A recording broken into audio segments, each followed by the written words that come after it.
Do you want the United States to win in Iraq? Well, you know, in the beginning, here was my position in the beginning, and I think I sort of felt the way everybody did. We felt like we wanted to do something because something terrible had been done to us. We did not understand exactly why. All we knew was something terrible, something heinous, something obscene had been done to us. So while it didn't necessarily make as much sense to go into Iraq as it did perhaps going into Afghanistan, I, like most everybody else, felt like, yes, we need to do something. We need to do something. And as the weeks turned into months and into years, and one death became a dozen deaths, and 100 deaths, and 1,000 deaths, then we began to realize, you know what, maybe we're causing more trouble over there than the whole effort has been worth. Possible. But do you want, right now, do you want the United States to win in Iraq? First of all, I don't... It's an easy question. If you don't want the United States to win in Iraq... It's not easy for me because I'm thoughtful. How about that? That was a good one. That was great, Dave. You get paid for those. No, but what I would like would be for Americans to stop dying and for there to be stability in that part of the world. Now, if that means an American victory, okay. But I'm not sure that you can have stability in that part of the world with or without an American presence now.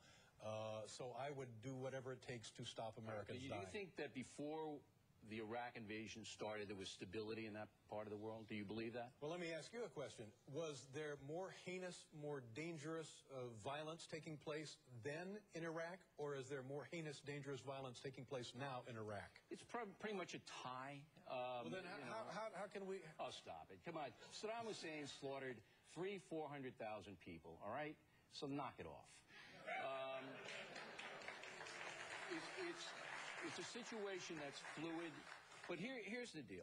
You can object to the policy in Iraq. That wasn't the reason we went over there. No, we went over there because there was weapons of mass destruction. It turns out there were no weapons of mass destruction. Right. And now, what everybody is saying, what about Kim Jong-il? Not only are we guessing that he has weapons of mass destruction, he's saying, hey, look at me. We're setting another one off. Come on over. Yeah, I don't think that's a guess, Dave. Well, I think when he sets it off, we got a clue. Well, then why don't we go there? Because he actually has weapons of mass destruction. Why don't we go there and do what? What do you want to do? You want to drop an atomic bomb on it? What were we supposed to do going into Iraq, then? What we were supposed to do is that the United States government believed that Saddam had a WMDs, okay? And they were wrong. People make mistakes in war. Now, Tony Blair was wrong, Colin Powell was wrong, all these people were wrong. So that means we've made a mistake in war, so we stay there and kill as many Americans as we possibly can. Yeah, that's the way you get out of a mistake. No. What you do is you try to maximize... And do you honestly believe, irrespective... I don't care. Irrespective of what the... Oh, sure, help yourself. Thank you. We're really friends. This is all an act. We're buddies, we bowl. But irrespective of what the United States... Let's say, to your way of thinking, the United States prevails militarily in Iraq. Right. How long do you think stability in that part of the world will last? It's impossible to say, but... Well, then would it have been worth it? Listen, I don't want to... If it's stable... For the next 1,000 years, then George Bush is a genius. Is that going to happen? Is it going to be stable for another 1,000 years? How do I know? Am I Karnak here or what? What's your best guess? What I'm trying to tell you is... What is your best guess? I don't know. What I'm trying to tell you is this is geopolitics in the world we live in is incredibly complicated. The reason to go into Iraq was WMDs with a mad dictator, okay? That was the reason. It was wrong. If we could go back in a time machine, we wouldn't do it. But how does staying there killing more and more Americans make it right? How do you make a right decision out of a wrong decision? If you get out of... It looks to me like the country is going to fall apart anyway, regardless of what people do. Do you think stability will prevail over there? If you get out of Iraq and leave it in chaos, Iran comes in, takes over, all right? And then we basically have a 10 times worse situation because the oil flow then goes under the jihadists in Iran. You want to debate geopolitics with me? Do you really? It's all about oil. You just answered the question. Absolutely, it's all about oil. The whole world is about oil. Right. It's all about oil. That's why we're there. Big deal. Your show's not going to be on left and right.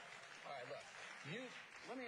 You actually think that we're a bad country for doing what we did, and Bush is an evil man? Is that what you're putting forth here? I don't know that I think that he's evil. I think he's misguided. I think that in the beginning, like I said, we needed to do something. People wanted to feel like we were doing something. People wanted to feel like the attack was going to be accounted for. Well, to my way of thinking, the attack really hasn't been accounted for. And beyond that... It hasn't been accounted for in the sense that we made...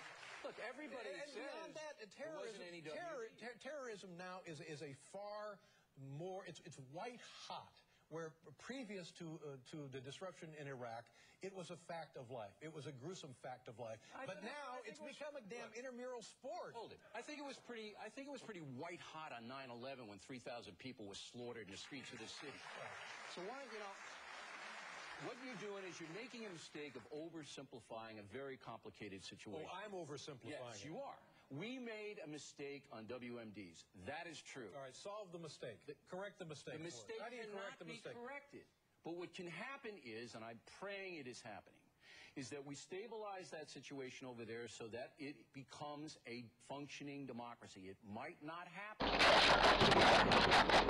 To make it a democracy, to make Afghanistan a democracy, to put pressure on the Iranians who are causing all kinds of trouble. But why didn't we stay in Afghanistan? Why didn't we stay in Afghanistan? It seemed to me that Afghanistan was more directly the source. I mean, there's been no tie proven between Saddam Hussein and Al-Qaeda, the Taliban, anything. You know what Ansar al-Islam is? Do you know what that is?